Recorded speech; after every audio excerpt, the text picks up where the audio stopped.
नमः। ॐ गङ्गणपतये नमः। वक्रतुण्ड महाकाय सूर्यकोटिसमप्रभा निर्विघ्नं कुरु मे देव सर्वकार्येषु सर्वदा। गजाननं भूतगणादिसेवितं कपितजम्बूफलचारुभक्षणम् उमासुतं शोकविनाशकारकं नमामि विघ्नेश्वरपादपङ्कजम्। ॐ या कुन्देन्दुतुषारहारधवला या शुभ्रवस्त्रावृता या वीणावरदण्डमण्डितकरा या श्वेतपद्मासना या ब्रह्माच्युतशङ्करा प्रभृतिभिः दैवैः सदा वन्दिता सा मां पातु सरस्वती भगवती निशेषजाड्यापहा। वासुदेवसुतं देवं कंसं चारूरमर्दनं देवकी परमानन्दनं कृष्णं वन्दे जगद्गुरुम्। ॐ क्लीं कृष्णाय वासुदेवाय हरे परमात्मने प्रणतक्लेशनाशाय श्रीगोविन्दाय नमो नमः। हे रामा पुरुषोत्तमा नरहरे नारायण केशवा माधवा गोविन्दा गरुध्वजा गुणनिधे दामोदरा माधवा। हे कृष्ण कमलापते यदुपते सीतापते श्रीपते वैकुण्ठाधिपते चराचरपते लक्ष्मीपते पाहि माम्। आदौ राम तपोवनादिगमनं हत्वा मृगं काञ्चनं वैदेहीहरणं जटायुमरणं सुग्रीवसम्भाषणं बालीनिधनं समुद्रतरणं लङ्कापुरीदाहनं पश्चाद् रावणकुम्भकर्णं हननं चैतदीरामायणम्। हरे राम राम राम हरे हरे हरे कृष्ण कृष्ण कृष्ण हरे हरे। लोकाभिरामं रणरङ्गधीरं राजीवनेत्रं रघुवंशनाथं कारुण्यरूपं करुणाकरं तं श्रीरामचन्द्रं शरणं प्रपद्ये। श्रीरामचन्द्रं शरणं प्रपद्ये। श्रीकृष्ण चरणं शरणं प्रपद्ये। मनोजवं मारुततुल्यवेगं जितेन्द्रियं बुद्धिमतां वरिष्ठं वातात्मजं वानरयुद्धमुख्यं श्रीरामदूतं शरणं प्रपद्ये। बोलिए सियावर रामचंद्र भगवान की जय। श्री बालकृष्ण लाल की जय। श्री सद्गुरुदेव की जय। ओम नमः पार्वती पतये हर हर महादेव हर। श्री राम जय जय राम। श्री राम जय जय राम। जय सिया राम जय सिया राम। श्री राम जय जय राम। मुकुंद माधव गोविंद बोल केशव माधव हरि हरि बोल। केशव माधव हरि हरि बोल। राम राम बोल कृष्ण कृष्ण बोल। राधे कृष्ण बोल हरे कृष्ण बोल। मुरलीधरा मनमोहना हे नंद नंदना श्री राधे माधवा। श्री राधे माधवा श्री राधे माधवा। मुरलीधरा मनमोहना हे नंद नंदना श्री राधे माधवा। वह मोदन मुक्ति के मंदिर में जो प्रमोद भरा ब्रज धाम में है उतनी छवि राशि अनंत कहाँ जितनी छवि सुंदर श्याम में है। शशि में न सरोज सुधारस में न ललाम कला अभिराम में है। उतना सुख और कहीं भी नहीं जितना सुख कृष्ण के नाम में है, जितना सुख कृष्ण के नाम में है। हरे कृष्ण ही कृष्ण का कीर्तन में, हरे कृष्ण ही कृष्ण का कीर्तन में मचता रव है घन घोर यहाँ। सुन लो जमुना जल में मुरली ध्वनि का मधुशोर यहाँ। तरु राधे ही राधे पुकारा करे, तरु राधे ही राधे पुकारा करे, खिंचता मन है बरजोर यहाँ। कर के प्रेम कोई लख ले उसको रहता अब भी चित चोर यहाँ, रहता अब भी चित चोर यहाँ। मुरली धरा मन मोहना हे नंद नंदना, श्री राधे माधवा, श्री राधे माधवा, श्री राधे माधवा। मुरली धरा मन मोहना हे नंद नंदना, श्री राधे माधवा। किस भांति छुए अपने कर से पद पंकज है सुकुमार तेरा। हरे कृष्ण बसा इन नयनन में अति सुंदर रूप अनूप तेरा। नहीं और किसी की जरूरत है, नहीं और किसी की जरूरत है, हमको बस चाहिए प्यार तेरा। तन पे मन पे धन पे सब पे इस जीवन पर अधिकार तेरा, इस जीवन पर अधिकार तेरा। मुरली धरा मन मोहना हे नंद नंदना, श्री राधे माधवा, हे नंद नंदना, श्री राधे माधवा। राधे माधवा की जय, जय जय श्री राधे कृष्ण। सर्वमंगल कामना सुखी बसे संसार सब, दुखिया रहे न कोई, यही अभिलाषा हम सब की मेरे भगवन पूरी होय। विद्या बुद्धि तेज बल सबके भीतर होय, दूध पूत धन धान से वंचित रहे न कोई।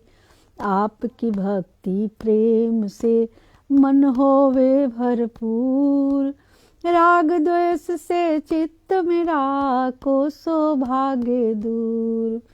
मिले भरोसा नाम का हमें सदा जगदीश, आशा तेरे धाम की बनी रहे ममीस। पाप से हमें बचाइए करके दया दयाल, पाप से हमें बचाइए करके दया दयाल। अपना भक्त बना करके सबको करो निहाल। दिल में दया उदारता, मन में प्रेम अपार, हृदय में धैर्य धीरता, सबको दो करतार। हृदय में धैर्य वीरता, सबको दो करतार। नारायण तुम आप हो पाप विमोचन हार, क्षमा करो अपराध सब कर दो भव से पार। हाथ जोड़ विनती करूं सुनिए कृपा निधान, साधु संगत सुख दीजिए दया नम्रता दान। दीजिए दया धर्म का दान, दीजिए दया धर्म का दान, दीजिए दया धर्म का दान। जय जय श्री राधे। श्री भागवत भगवान की जय, श्री सुख सुधा सागर की जय, श्री व्यास जी भगवान की जय, श्री सुखदेव जी भगवान की जय, श्री राधा कृष्ण जी की जय, सभी के हृदय में विराजमान श्री कृष्ण कन्हैया लाल की जय। राम दरबार शिव परिवार की जय। सभी के गुरुओं की जय। साधु संतों की जय। सभी भक्तों की जय। जय जय श्री राधे। जय जय श्री राधे। कर्पूर गौरम करुणावतारम संसार सारम भुजगेन्द्रहारम सदा वसंतं हृदयारविंदे भवं भवानीं सहितं नमामि। आइए श्रीमद् भागवत महापुराण के तृतीय स्कंद का 29वां अध्याय में हम लोग आज प्रवेश कर रहे हैं। 29वां अध्याय में भक्ति का मर्म और काल की महिमा के बारे में वर्णन है। देवहूति जी ने पूछा कि प्रभु प्रकृति, पुरुष और महत्व आदि जैसा लक्षण सांख्य शास्त्र में कहा गया है तथा जिसके द्वारा उनका वास्तविक स्वरूप अलग अलग जाना जाता है और भक्ति योग को ही जिसका प्रयोजन कहा गया है वह आपने मुझे बताया। अब कृपा करके भक्ति योग का मार्ग मुझे विस्तार पूर्वक बताइए। इसके सिवा जीवों के जन्म मरण रूपा अनेक प्रकार की गतियों का भी वर्णन कीजिए जिनके सुनने से जीव को सब प्रकार की वस्तुओं से वैराग्य होता है, जिसके भय से लोग शुभ कर्मों में प्रवृत्त होते हैं और जो ब्रह्मादिक का भी शासन करने वाला है। उस सर्वसमर्थ काल का स्वरूप भी आप मुझसे कहिए। देवहूति जी ने अपने पुत्र कपिल देव जी, जो कि साक्षात भगवान है, नारायण है, उनको पता है कि भगवान ही आए हैं, तो उनसे शिक्षा ले रही हैं और वो पूछ रही हैं और कपिल देव जी जवाब देते हैं, बताते हैं सांख्य योग के और भक्ति योग के बारे में कि दृष्टि के लुप्त हो जाने के कारण, ज्ञान दृष्टि के लुप्त हो जाने के कारण देह आदि मिथ्या वस्तुओं में जिन्हें आत्मा अभिमान हो जाता, आत्माभिमान हो गया है तथा बुद्धि के कर्मासक्त रहने के कारण अत्यंत श्रमित होकर जो चिरकाल से अपार अंधकार में संसार में सोए पड़े हैं, उन्हें जगाने के लिए आप योग प्रकाशक सूर्य ही प्रकट हुए हैं। लोग तो कुछ जानता नहीं है, उसी में खुश है, खा रहे हैं, पी रहे हैं, मर रहे हैं, फिर उनका फिर जन्म हो रहा है। लेकिन ये कहती हैं देवहूति जी कि आप उनके लिए सूर्य के तरह, योग प्रकाश के तरह आप सूर्य रूप में प्रकट लिए हैं। मैत्रेय जी कहते हैं कि कुरुश्रेष्ठ विदुर जी, माता के ये मनोहर वचन सुनकर महामुनि कपिल जी ने उनकी प्रशंसा की और जीवों के प्रति दया से द्रवीभूत हो बड़ी प्रसन्नता के साथ उनसे इस प्रकार बोले। भगवान ने कहा कि माता जी, साधकों के भाव के अनुसार भक्ति योग का अनेक प्रकार से प्रकाश होता है, क्योंकि स्वभाव और गुणों के भेद से मनुष्यों के भाव में भी भिन्नता आ जाती है। जो भेद धर्मी क्रोधी पुरुष हृदय में हिंसा, दंभ अथवा मार्तस्य का भाव रखकर मुझसे प्रेम करता है, वह मेरा तामस भक्त है। जो पुरुष विषय, यश और ऐश्वर्य की कामना से प्रतिमा आदि में मेरा भेदभाव से पूजन करता है, वह राजस भक्त है। जो व्यक्ति पापों का क्षय करने के लिए, परमात्मा को अर्पण करने के लिए और पूजन करना कर्तव्य है, इस बुद्धि से मेरा भेदभाव से पूजन करता है, वह सात्विक भक्त है। जिस प्रकार गंगा का प्रवाह अखंड रूप से समुद्र की ओर बहता रहता है, उसी प्रकार मेरे गुणों के श्रवण मात्र से उनकी गति का तैल धारावत अविच्छिन्न रूप से मुझे सर्व अंतर्यामी के प्रति जो जाना तथा मुझ पुरुष में निष्काम और अन्य प्रेम होता है, यह निर्गुण भक्ति योग का लक्षण कहा गया है। ऐसे निष्काम भक्त दिए जाने पर भी मेरी सेवा को छोड़कर सालोक के सृष्टि सामीप्य सारूप और सायुज्य मोक्ष तक नहीं लेते। भगवान सेवा के लिए मुक्ति का तिरस्कार करने वाला यह भक्ति योग ही परम पुरुषार्थ है अथवा साध्य कहा गया है। इसके द्वारा पुरुष तीनों गुणों को लांघ कर मेरे भाव को, मेरे प्रेम रूप अप्राकृत स्वरूप को प्राप्त हो जाता है। निष्काम भाव से श्रद्धा पूर्वक अपने हृदय में नैमित्तिक कर्तव्यों का पालन कर नित्य प्रति सिंहासन रहित उत्तम क्रिया योग का अनुष्ठान करने, मेरी प्रतिमा का दर्शन, स्पर्श, पूजा, स्तुति और वंदना करने, प्राणियों में मेरी भावना करने, धैर्य और वैराग्य के आलंबन, महापुरुषों का काम, दीनों पर दया और समान स्थिति वालों के प्रति मित्रता का व्यवहार करने, यम नियमों का पालन, अध्यात्म आत्म स्वरूप का श्रवण और मेरे नामों का उच्च स्वर से कीर्तन करने से तथा मन की सरलता, सत्पुरुषों के संग और अहंकार के त्याग से मेरे धर्म का, भागवत धर्मों का अनुष्ठान करने वाले भक्त पुरुष का चित्त अत्यंत शुद्ध होकर मेरे गुणों के श्रवण मात्र से अनायास ही मुझ में लग जाता है। जिस प्रकार वायु के द्वारा उड़कर जाने वाला गंध अपने आश्रय पुष्प से घ्राणेन्द्रिय तक पहुंच जाता है, उसी प्रकार भक्ति योग में तत्पर और राग द्वेष आदि विकारों से शून्य चित्त परमात्मा को प्राप्त कर लेता है। कितनी अच्छी बात यहाँ पे लिखी हुई है कि जिस तरह से जो पुष्प है, फूल है, हम लोग बगीचे में जाते हैं या मान लीजिए फूल के मंडी में, बाजार में, या फूल आदमी खरीदता है या पेड़ में फूल तोड़ने जा रहा है, तो उसका खुशबू किस तरह से पहुंच जाता है, अपने आप उसका खुशबू आ जाता है, घ्राणेन्द्रियों तक, नाक तक अपने आप सुगंध आता है।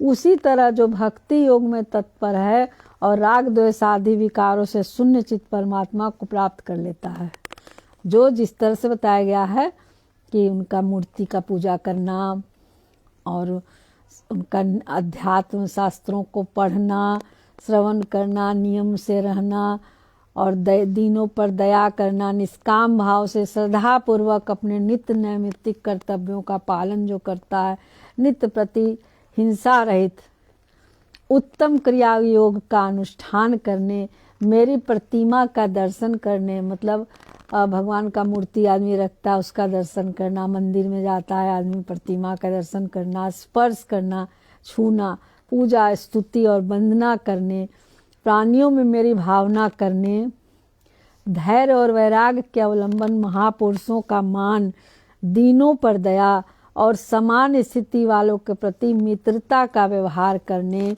यम नियमों का पालन, अध्यात्म शास्त्रों का श्रवण, अध्यात्म का और शास्त्र जो अच्छा पुस्तक है उसका जरूर सुनना चाहिए, श्रवण करना चाहिए, और मेरे नामों का उच्च स्वर से कीर्तन करने। कीर्तन से भगवान सत्संग से बहुत प्रसन्न होते हैं।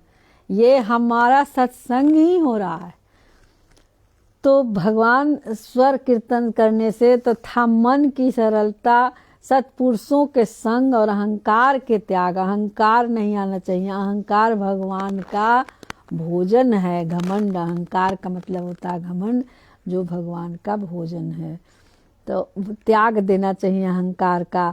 मेरे धर्मों, भागवत धर्म का अनुष्ठान करने वाले भक्त पुरुष का चित्त अत्यंत शुद्ध होकर मैंने गुणों के श्रवण मात्र से, माने अगर भगवान का गुण चरित्र अगर जो सुन लेता है अनायास ही उसका चित्त मुझ में लग जाता है।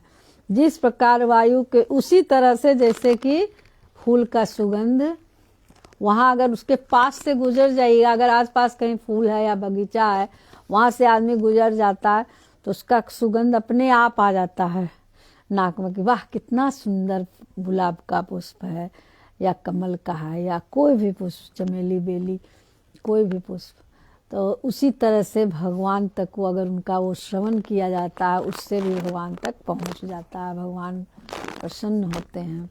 जीवों में स्थित हूँ मैं, इसलिए जो लोग मुझ सर्वभूत स्थित परमात्मा का अनादर करके केवल प्रतिमा में ही मेरी पूजा करते हैं, उनकी वह पूजा स्वांग मात्र है, मतलब दिखावा है कि हाँ मूर्ति रखे हैं, बस उसी को पूजा कर रहे हैं, और वहाँ कोई भूख प्यास से बैठा है और किसी को ज़रूरत है उसको अवार्ड कर, उसको नहीं देख रहे हैं।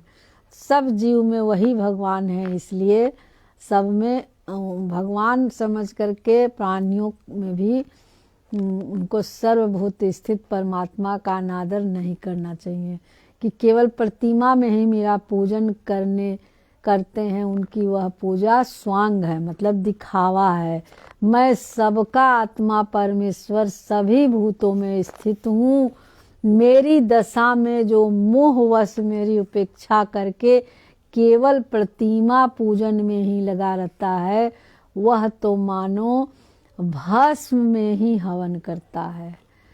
हवन तो हमेशा जब प्रज्वलित अग्नि रहता है उसमें हवन किया जाता है, कि ऐसे हवन नहीं होता है। हवन भगवान का मुख है, हवन के द्वारा भगवान को भोजन दिया जाता है। तो हवन करने का क्या नियम है कि जब हवन का तेज आग रहे तब उसमें हवन होता है, लेकिन जब राख बन गया है, भस्म हो गया है, उसमें अगर हम हवन करेंगे तो वो उसका कोई फल नहीं है। उसी तरह से खाली मूर्ति और उसमें वाली स्वांग मात्र दिखावा कर रहे हैं कि हम कर रहे हैं, लेकिन वही बात हुआ जैसे भस्म में हवन करना। जो भेददर्शी और अभिमानी पुरुष दूसरे जीवों के साथ वैर रखता है और इस प्रकार उनके शरीर में विद्यमान मुझ आत्मा से ही द्वेष करता है, उसके मन को कभी शांति नहीं मिल सकती है। माताजी, जो दूसरे जीवों का अपमान करता है वह बहुत सी घटिया बढ़िया सामग्रियों से अनेक प्रकार के विधि विधान के साथ मेरी मूर्ति का पूजन भी करे तो भी मैं उससे प्रसन्न नहीं हो सकता। मनुष्य अपने धर्म का अनुष्ठान करता हुआ तब तक मुझ ईश्वर की प्रतिमा आदि में पूजा करता रहे जब तक उसे अपने हृदय में एवं संपूर्ण प्राणियों में स्थित परमात्मा का अनुभव न हो जाए। जो व्यक्ति आत्मा और परमात्मा के बीच में थोड़ा सा भी अंतर करता है, उस भेददर्शी को मृत्यु रूप से महान भय उपस्थित करता हूँ। अतः संपूर्ण प्राणियों के भीतर घर बनाकर उन प्राणियों के ही रूप में स्थित मुझ परमात्मा का यथा योग्य दान मान, मित्रता के व्यवहार तथा समदृष्टि के द्वारा पूजन करना चाहिए। अब जो जैसा अगर बड़ा है तो उनके में पिता, भाई, बड़े भाई, चाचा, दादा, इस तरह से उनका आदर करे। जो बराबर का है मित्रवत हो, या बहन समझे या भाई समझे, मित्र समझे, छोटे हैं तो बच्चे समझे, इस तरह से मान, दान मान, मित्रता का व्यवहार तथा समदृष्टि के द्वारा पूजन करना चाहिए। माताजी, पाषाण आदि के अचेतनों के अपेक्षा वृक्ष आदि जीव श्रेष्ठ है। कहने का मतलब कि जो अचेतन है, जो पत्थर की मूर्ति है, पाषाण मतलब पत्थर का जो आदमी पूजा करता, उसके अपेक्षा वृक्ष माने पेड़ पौधा, जीव श्रेष्ठ है। अब गौ का पूजा करिए, बहुत श्रेष्ठ है कि हम गाय का पूजा कर रहे हैं, माने जो जीव का पूजा किया जाता है। एक दिन नाग पंचमी को यहाँ तक आदमी, ये हमारा इंडिया में है, भारत में ही है, कि हम लोग के यहाँ हर प्रकृति का पूजा होता है, पृथ्वी का भी होता है, क्षिति जल पावक गगन समीरा। तो इस तरह से कि वृक्ष उसमें श्रेष्ठ है। प्राणियों के भीतर घर बना के रहते हैं, प्राणी में श्रेष्ठ है। जिस तरह माताजी पाषाण आदि अचेतनों की अपेक्षा वृक्ष आदि जीव श्रेष्ठ है। वृक्ष में भी जीव है, पेड़ पौधा में, तो इसमें हम लोग अब शनिवार को आदमी क्या करता है, पीपल में, बरगद में और तुलसी जी में, ये सब कितना अच्छा, वृक्ष आदि जीव भी श्रेष्ठ हैं, उनसे श्वास लेने वाले प्राणी श्रेष्ठ हैं। माने पत्थर पाषाण आदि अचेतन है, उसके माने उससे अच्छा है कि आप पेड़ पौधे और जीव का पूजन करें, श्रेष्ठ हैं। और उनसे भी श्वास लेने वाले प्राणी श्रेष्ठ हैं, उनमें भी मन वाले प्राणी उत्तम हैं।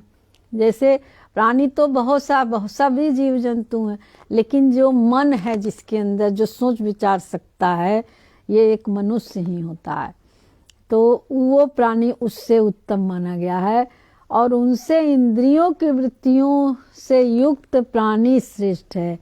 सेंद्रिय प्राणियों में भी केवल स्पर्श का अनुभव करने वाले की अपेक्षा रस का ग्रहण कर सकने वाले मत्स्य आदि उत्कृष्ट हैं, तथा रसवेताओं की अपेक्षा गंध का अनुभव करने वाले भ्रमर आदि और गंध का ग्रहण करने वालों से भी शब्द ग्रहण करने वाले सर्प आदि श्रेष्ठ हैं। उनसे भी रूप का अनुभव करने वाले काकादि उत्तम हैं, और उनकी अपेक्षा उनके ऊपर नीचे दोनों ओर दांत होते हैं, वे जीव श्रेष्ठ हैं। जिनके ऊपर और नीचे दोनों ओर दांत होते हैं, वे जीव श्रेष्ठ हैं। उनमें भी बिना पैर वालों से बहुत से चरण वाले श्रेष्ठ हैं, तथा बहुत चरणों वालों से 4 चरण वाले, और 4 चरण वालों से भी 2 चरण वाले मनुष्य श्रेष्ठ हैं। मनुष्यों में भी 4 वर्ण श्रेष्ठ हैं। मतलब कौन किससे ऊंचा है उसके बारे में भगवान बता रहे हैं। मनुष्यों में भी 4 वर्ण है। 4 वर्ण सब लोग जानता है, 4 वर्ण है। उनमें भी ब्राह्मण श्रेष्ठ है। जो 4 वर्ण कौन कौन सा है? ब्राह्मण है, क्षत्रिय है, वैश्य है और शूद्र है। तो उसमें ब्राह्मण श्रेष्ठ है। ब्राह्मण में भी जो वेद को जानने वाले हैं वो उत्तम है। अब ब्राह्मण तो सब श्रेष्ठ माना गया। द्विज कहा गया है, भू देवता कहा गया है कि पृथ्वी पे विचरने वाले भगवान का ही रूप है। लेकिन उसमें भी जो वेद को जानने वाले उत्तम है, और वेदज्ञों में भी वेद का तात्पर्य जानने वाले, माने वेद पढ़ लिए हैं लेकिन उसका मतलब नहीं मालूम है, तो उसका तात्पर्य जानने वाले श्रेष्ठ हैं। और तात्पर्य जानने वालों से संशय निवारण करने वाले, उनसे भी अपने वर्ण आश्रम उचित धर्म का पालन करने वाले, मतलब जो वो उसका अर्थ भी जानता हो और धर्म का पालन करने वाला सबसे श्रेष्ठ है। उनसे भी आसक्ति का त्याग और अपने धर्म का निष्काम भाव से आचरण करने वाला श्रेष्ठ है। मतलब उनको उसमें आसक्ति नहीं होना चाहिए कि हमको बहुत ज़्यादा ज्ञान है, और उसका त्याग रहे, आसक्ति का त्याग। और मुरारे नाथ नारायण वासुदेव, इस तरह से जो उनको उसमें आसक्ति नहीं हो कि हमको ज़्यादा ज्ञान है, और अपने धर्म का निष्काम भाव से जो आचरण करने वाले हैं वो श्रेष्ठ हैं। उनकी अपेक्षा भी जो लोग अपने संपूर्ण कर्म, उनके फल तथा अपने शरीर को भी मुझे ही अर्पण करके भेदभाव छोड़कर मेरी उपासना करते हैं, वे श्रेष्ठ हैं। इस प्रकार मुझे ही चित्त और कर्म समर्पण करने वाले अकर्ता और समदर्शी पुरुष से बढ़कर मुझे कोई अन्य प्राणी नहीं दिखता है। अतः यह मानकर कि जीव रूप अपने अंश से साक्षात भगवान ही सब में अनुगत हैं, इन समस्त प्राणियों को बड़े आदर के साथ मन से प्रणाम करें। जय श्री कृष्ण। माता जी, इस प्रकार मैंने तुम्हारे लिए भक्ति योग और अष्टांग योग का वर्णन किया है। इनमें से एक का भी साधन करने से जीव परम पुरुष भगवान को प्राप्त कर सकता है। भगवान परमात्मा परम ब्रह्म का अद्भुत प्रभाव संपन्न तथा जग आदि पदार्थों के नाना विधि वैचित्र का हेतुभूत स्वरूप विशेष है, काल नाम से विख्यात है। प्रकृति और पुरुष इसी के रूप हैं तथा इनमें से यह पृथक है। नाना प्रकार के कर्मों का मूल अष्टदश है, अदृश्य है। यही है सब बातों का मूल। ये बात है, स्पष्ट है कि इसी में महत्वादी अभिमानी भेददर्शी प्राणियों को सदा भय लगा रहता है, जो सबका आश्रय होने के कारण समस्त प्राणियों में अनुप्रविष्ट होकर भूतों द्वारा ही उनका संहार करता है। वह जगत का शासन करने वाले ब्रह्मादिक का भी प्रभु भगवान काल ही यज्ञों का फल देने वाला विष्णु है। यज्ञ का फल कौन देता है? भगवान विष्णु।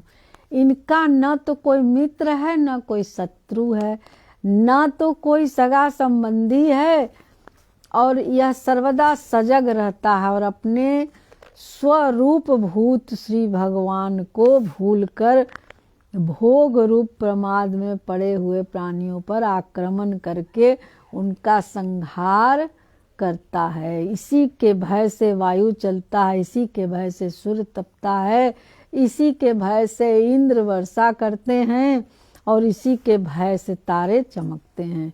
इसी से भयभीत होकर औषधियों के सहित लताएं और सारी वनस्पतियां समय समय पर फल फूल धारण करती हैं।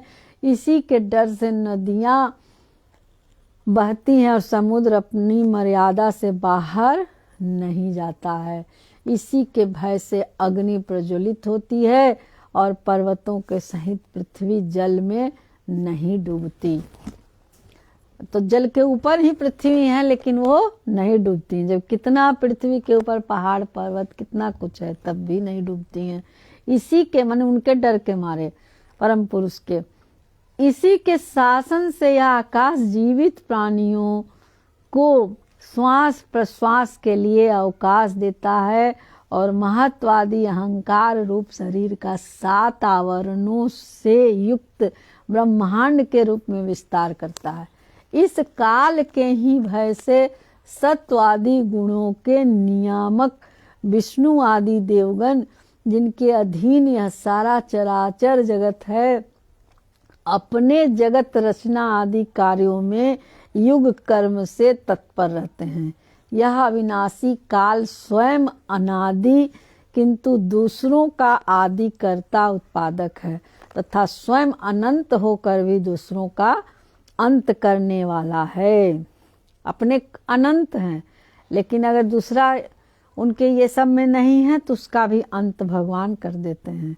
यह पिता से पुत्र की उत्पत्ति कराता हुआ सारे जगत की रचना करता है और अपनी संहार शक्ति मृत्यु के द्वारा यमराज को भी मरवाकर इसका अंत कर देता है। ये सब काल पुरुष के लिए कहा गया है।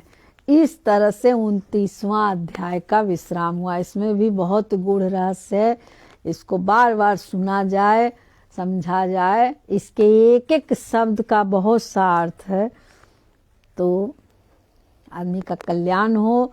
इस तरह से हमेशा भगवान के बारे में सोचते रहें और सत्कर्म करें, किसी का बुरा न करें और सब में बराबर देखें, सम देखें। कौन किससे श्रेष्ठ है उसके बारे में बताया गया है।